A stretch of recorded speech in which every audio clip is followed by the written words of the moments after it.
ನಮಸ್ಕಾರ ಸ್ನೇಹಿತರೆ. ಈ ಕತೆ ಶ್ರದ್ಧಾ ಭಕ್ತಿಯಿಂದ ಕೇಳಿದರೆ ನಿಮಗೆ ಸಮಸ್ಯೆಗಳು, ನೋವು ಎಲ್ಲವೂ ಹೋಗಿ ನಿಮ್ಮ ಮನೆ ಆರೋಗ್ಯ, ಸುಖ, ಶಾಂತಿಯಿಂದ ತುಂಬಿ ಹೋಗುತ್ತದೆ. ಅದೃಷ್ಟ ಒಲಿಯುತ್ತದೆ. ಈ ಕತೆ ಕೇಳೋಕ್ಕೂ ಮುಂಚೆ ನೀವಿನ್ನೂ ನಮ್ಮ ಚಾನೆಲ್ ಅನ್ನು ಸಬ್ಸ್ಕ್ರೈಬ್ ಮಾಡ್ಕೊಂಡಿಲ್ಲ ಅಂದ್ರೆ ಖಂಡಿತ ಈಗಲೇ ಸಬ್ಸ್ಕ್ರೈಬ್ ಮಾಡ್ಕೊಳ್ಳಿ. ಹಾಗೆ ಈ ವಿಡಿಯೋ ಇಷ್ಟ ಆದ್ರೆ ಮರೀದೇ ಒಂದು ಲೈಕ್ ಕೊಡಿ. ಸ್ನೇಹಿತರೆ, ಇದು ಪಾಲ್ಗುಣ ಮಾಸ. ನಮ್ಮ ಹಿಂದೂ ಧರ್ಮದ ಪ್ರಕಾರ ಈ ತಿಂಗಳಿನಲ್ಲಿ ಪೂಜೆಗಳು, ವ್ರತಗಳು ಮಾಡೋದ್ರಿಂದ ಅತಿ ಬೇಗನೆ ನಾವು ಮಾಡಿರುವಂತ ಪಾಪಗಳಿಂದ ವಿಮುಕ್ತಿ ಪಡೆದುಕೊಳ್ಳಬಹುದು. ಇನ್ನು ಶನಿವಾರದಂದು ಶನಿದೇವರನ್ನು ಪೂಜಿಸುವುದು ವಾಡಿಕೆ. ಎಲ್ಲರಂತಲ್ಲದೆ ಶನಿದೇವರ ಅನುಗ್ರಹ ಪಡೆಯಲು ಸ್ವಲ್ಪ ಕಷ್ಟ ಪಡಬೇಕು. ತುಂಬಾ ಹೆಚ್ಚು ಪದ್ಧತಿಗಳನ್ನು ನಾವು ಫಾಲೋ ಮಾಡಬೇಕು. ಈಗ ಕತೆ ಶುರು ಮಾಡೋಣ. ಪೂರ್ವಕಾಲದಲ್ಲಿ ಒಂದು ದೊಡ್ಡ ರಾಜ್ಯವಿತ್ತು. ಆ ರಾಜ್ಯದ ರಾಜನಾದ ಚಂದ್ರಶೇಖರ ಪ್ರಜೆಗಳನ್ನು ತುಂಬಾ ಚೆನ್ನಾಗಿ ನೋಡಿಕೊಳ್ಳುತ್ತಿದ್ದ. ಅವನಿಗೆ ಧರ್ಮ, ಧೈರ್ಯ, ಕರುಣೆ ಎಲ್ಲವೂ ಇತ್ತು. ಆದರೆ ಅವನಿಗೆ ಶನಿ ದೆಸೆ ಶುರುವಾದ ಮೇಲೆ ರಾಜ್ಯದಲ್ಲಿ ಕಷ್ಟಗಳು ಶುರುವಾಯಿತು. ಹೋಮ, ಹವನ, ಹಬ್ಬಗಳು ರಾಜ್ಯದಲ್ಲಿ ಕಡಿಮೆಯಾಯಿತು. ಅದರಿಂದ ಗಿಡ, ಮರಗಳು, ನದಿ, ಕೆರೆ ಎಲ್ಲವೂ ಒಣಗಿ ಹೋಯಿತು. ರಾಜ್ಯದ ಪ್ರಜೆಗಳು ಊಟಕ್ಕಾಗಿ ಪರದಾಡುವ ಸ್ಥಿತಿಗೆ ಬಂದುಬಿಟ್ಟರು. ವ್ಯಾಪಾರಿಗಳಿಗೆ ನಷ್ಟ, ರೈತರಿಗೆ ಒಳ್ಳೆ ಬೆಳೆ ಬರದಂತಾಯಿತು. ಒಂದು ದಿನ ರಾಜ್ಯದ ಮಂತ್ರಿ ರಾಜನೊಂದಿಗೆ ಹೀಗೆ ಹೇಳಿದ: ಮಹಾಪ್ರಭು, ನಿಮ್ಮ ರಾಜ್ಯದ ಮೇಲೆ ಶನಿದೇವರ ಅನುಗ್ರಹ ಕಡಿಮೆಯಾಗಿದೆ. ಶನಿದೇವರ ಅನುಗ್ರಹ ಇದ್ದಾಗ ಮಾತ್ರವೇ ರಾಜ್ಯ ಸುಭಿಕ್ಷವಾಗಿರುತ್ತದೆ. ನೀವು ಶನಿವಾರ ವ್ರತವನ್ನು ಆಚರಿಸಬೇಕು. ಆಗ ಶನಿದೇವರ ಅನುಗ್ರಹ ಸಿಗುತ್ತದೆ ಎಂದು ಹೇಳಿದರು. ಮಂತ್ರಿ ಕೊಟ್ಟ ಸಲಹೆಯ ಮೇರೆಗೆ ಮಹಾರಾಜ ಶನಿದೇವರನ್ನು ಪೂಜಿಸಲು ಶುರು ಮಾಡಿದ. ಅದಕ್ಕಾಗಿ ಒಂದು ಶನಿದೇವರ ವಿಗ್ರಹವನ್ನು ಕೂಡ ಪ್ರತಿಷ್ಠಾಪನೆ ಮಾಡಿದ. ಶನಿವಾರ ಉಪವಾಸ ಆಚರಿಸಿದ. ಎಳ್ಳೆಣ್ಣೆಯಿಂದ ದೀಪಾರಾಧನೆ ಮಾಡಿ ಎಳ್ಳನ್ನೇ ನೈವೇದ್ಯವಾಗಿ ಸಮರ್ಪಿಸಿದ. ಬ್ರಾಹ್ಮಣರು ಹಾಗೂ ಹಸುಗಳಿಗೆ ಸೇವೆ ಮಾಡಿದ. ದಾನ ಕೊಟ್ಟ. ಅವನಂತೆಯೇ ಎಲ್ಲರೂ ಪ್ರತಿ ಶನಿವಾರದಂದು ವ್ರತ ಮಾಡಬೇಕೆಂದು ಅವನ ಪ್ರಜೆಗಳಿಗೆ ಹೇಳಿದ. ರಾಜ ಈ ರೀತಿ ವ್ರತ ಮಾಡಿದ ಕೆಲವೇ ವಾರಗಳಲ್ಲಿ ಮತ್ತೆ ಮಳೆ ಬೀಳೋಕೆ ಶುರುವಾಯಿತು. ರಾಜ್ಯದಲ್ಲಿ ಮತ್ತೆ ಒಳ್ಳೆ ಬೆಳೆ ಬೆಳೆಯೋಕೆ ಶುರುವಾಯಿತು. ವ್ಯಾಪಾರಗಳು ಅಭಿವೃದ್ಧಿಯಾಯಿತು. ಇದನ್ನೆಲ್ಲ ನೋಡಿದ ಮಹಾರಾಜ ಶನಿದೇವರ ಆರಾಧನೆಯನ್ನು ಇನ್ನಷ್ಟು ಉತ್ಸಾಹದಿಂದ ಮಾಡೋಕೆ ಶುರು ಮಾಡಿದ. ಅದೇ ರಾಜ್ಯದಲ್ಲಿ ಒಬ್ಬ ಬಡ ಬ್ರಾಹ್ಮಣ ಅವನ ಹೆಂಡತಿಯ ಜೊತೆ ಒಂದು ಗುಡಿಸಲಿನಲ್ಲಿ ವಾಸವಿದ್ದ. ಅವನ ಹೆಸರು ರಾಮದಾಸ.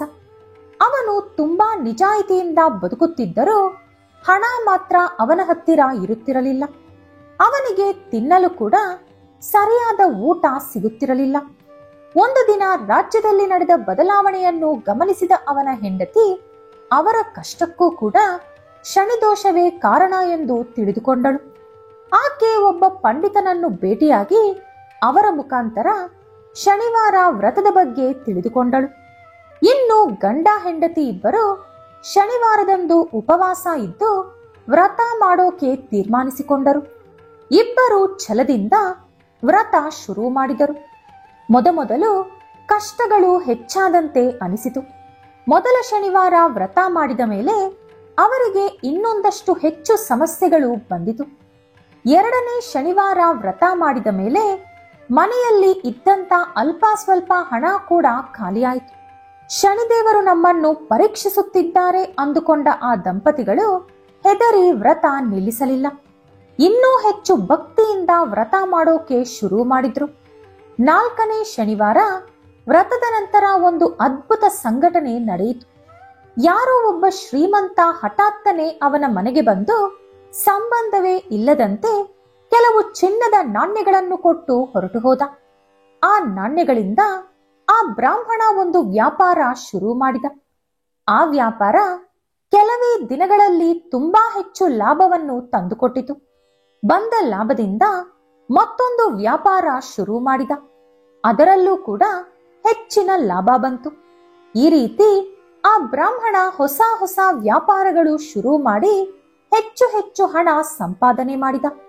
ಅತಿ ಶೀಘ್ರದಲ್ಲೇ ಅವನ ಮನೆ ಸಿರಿ ಸಂಪತ್ತಿನಿಂದ ತುಂಬಿ ಹೋಯಿತು. ಒಂದು ದಿನ ಅವರ ಮನೆಗೆ ಒಂದು ವೃದ್ಧ ದಂಪತಿಗಳು ಬಂದರು. ಅವರು ತುಂಬಾನೇ ಹಸಿದಿದ್ದರು.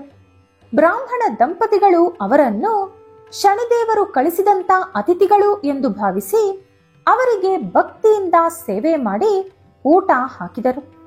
ಇನ್ನು ಅವರಿಗೆ ಶನಿದೇವರ ಪೂರ್ತಿ ಅನುಗ್ರಹ ಸಿಕ್ಕಿತು. ಇದರಿಂದ ಅವರ ಮನೆಯಲ್ಲಿ ಅಖಂಡ ಐಶ್ವರ್ಯ ನೆಲೆಯೂರಿತು. ಈ ರೀತಿ ಆ ರಾಜ ಹಾಗೂ ಬಡ ಬ್ರಾಹ್ಮಣ ಇಬ್ಬರೂ ಕೂಡ ಶನಿವಾರ ವ್ರತ ಮಾಡಿ ಲಾಭ ಪಡೆದುಕೊಂಡರು. ಈಗ ಶನಿವಾರ ವ್ರತ ಮಾಡುವಂತ ವಿಧಾನ ನೋಡೋಣ. ಮೊದಲನೇದಾಗಿ ಈ ವ್ರತವನ್ನು ದಂಪತಿಗಳು ಇಬ್ಬರೂ ಕೂಡ ಮಾಡಬೇಕು. ಶನಿವಾರ ಬೆಳಿಗ್ಗೆ ಎದ್ದ ತಕ್ಷಣ ನಿಮ್ಮ ದಿನನಿತ್ಯದ ಕೆಲಸಗಳನ್ನು ಮುಗಿಸಿಕೊಂಡು ಸ್ನಾನ ಮಾಡಿಕೊಂಡು ಭಕ್ತಿಯಿಂದ ಶನಿದೇವರ ಫೋಟೋ ಅಥವಾ ವಿಗ್ರಹದ ಮುಂದೆ ಕುಳಿತುಕೊಂಡು ಅವರನ್ನು ನೀಲಿ ಹೂವುಗಳಿಂದ ಅಲಂಕರಿಸಿ ಪೂಜೆ ಮಾಡಬೇಕು. ಶನಿದೇವರ ಮಂತ್ರಗಳು, ಕಥೆಗಳು ಕೇಳುವುದು ಅಥವಾ ಓದುವುದು ಮಾಡಬೇಕು. ಓಂ ಶಂ ಶನೀಶ್ವರಾಯ ನಮಃ ಈ ಮಂತ್ರವನ್ನು 108 ಸಲ ಜಪ ಮಾಡಬೇಕು. ನೀಲಿ ಬಣ್ಣದ ಹೂವುಗಳು ಅಥವಾ ಕಪ್ಪು ಎಳ್ಳಿನಿಂದ ಶನಿದೇವರಿಗೆ ಅರ್ಚನೆ ಮಾಡಬೇಕು. ಎಳ್ಳೆಣ್ಣೆಯಿಂದ ದೀಪ ಹಚ್ಚಬೇಕು. ಬ್ರಾಹ್ಮಣರು ಅಥವಾ ಬಡವರಿಗೆ ನಿಮ್ಮ ಕೈಲಾದ ದಾನ ಮಾಡಬೇಕು. ಅಂದ್ರೆ ಊಟ, ಬಟ್ಟೆ, ಹಣ, ತಾಂಬೂಲ ಇತ್ಯಾದಿ. ಸಾಧ್ಯವಾದರೆ ಒಂದು ಹಸುವಿಗೂ ಕೂಡ ಸೇವೆ ಮಾಡಬೇಕು. ಇನ್ನು ಬೆಳಿಗ್ಗೆಯಿಂದ ಸಂಜೆವರೆಗೂ ಉಪವಾಸ ಇದ್ದು ರಾತ್ರಿ ಉಪವಾಸ ನಿಲ್ಲಿಸಿ ಎಳ್ಳು ಪಾಯಸ ಅಥವಾ ಎಳ್ಳಿನಿಂದ ತಯಾರಿಸಿದಂತ ಯಾವುದೋ ಒಂದು ಪದಾರ್ಥ ತಿನ್ನಬೇಕು. ಈ ರೀತಿ ಮಾಡಿದರೆ ಶನಿದೇವರ ಅನುಗ್ರಹ ಸಿಗುತ್ತದೆ. ನಿಮ್ಮ ಕಷ್ಟಗಳು ದೂರಾಗುತ್ತದೆ. ಶನಿದೋಷ ಕಡಿಮೆಯಾಗುತ್ತದೆ. ಧನ, ಧಾನ್ಯ, ಸಂಪತ್ತು ಹೆಚ್ಚಾಗುತ್ತದೆ. ಕುಟುಂಬದಲ್ಲಿ ಶಾಂತಿ ನೆಲೆಯಿರುತ್ತದೆ. ನಿಮ್ಮ ಕೆಲಸಕ್ಕೆ ತಕ್ಕ ಫಲ ಸಿಗುತ್ತದೆ. ಈ ವ್ರತವನ್ನು ಶ್ರದ್ಧಾ ಭಕ್ತಿಯಿಂದ ಮಾಡಿದರೆ ಶನಿದೇವರ ಅನುಗ್ರಹ ಪಡೆದುಕೊಂಡು ಮನೆಯಲ್ಲಿ ಸುಖ, ಶಾಂತಿ, ಐಶ್ವರ್ಯ ಸಿಗುತ್ತದೆ. ಶನಿವಾರದಂದು ಕೇವಲ ಅದೃಷ್ಟವಂತರು ಮಾತ್ರವೇ ಈ ಕತೆ ಕೇಳಲು ಸಾಧ್ಯ. ಇನ್ನು ಶನಿದೇವರ ಕೃಪೆಯಿಂದ ನಿಮ್ಮ ಜೀವನದಲ್ಲೂ ಕೂಡ ಶೀಘ್ರವೇ ಅದೃಷ್ಟ ಬರಲಿ ಎಂದು ದೇವರಲ್ಲಿ ಬೇಡಿಕೊಳ್ಳುತ್ತೇನೆ. ಈ ವಿಡಿಯೋ ನಿಮಗೆ ಇಷ್ಟ ಆದರೆ ಲೈಕ್ ಮಾಡಿ, ಶೇರ್ ಮಾಡಿ. ಇಂಥ ಹೆಚ್ಚಿನ ಉತ್ತಮ ಮಾಹಿತಿಗಳಿಗಾಗಿ ತಪ್ಪದೆ ನಮ್ಮ ಚಾನೆಲ್ ಅನ್ನು ಸಬ್ಸ್ಕ್ರೈಬ್ ಮಾಡ್ಕೊಳ್ಳಿ. ನಾಳೆ ಮತ್ತೊಂದು ವಿಡಿಯೋದೊಂದಿಗೆ ಪುನಃ ಭೇಟಿಯಾಗೋಣ.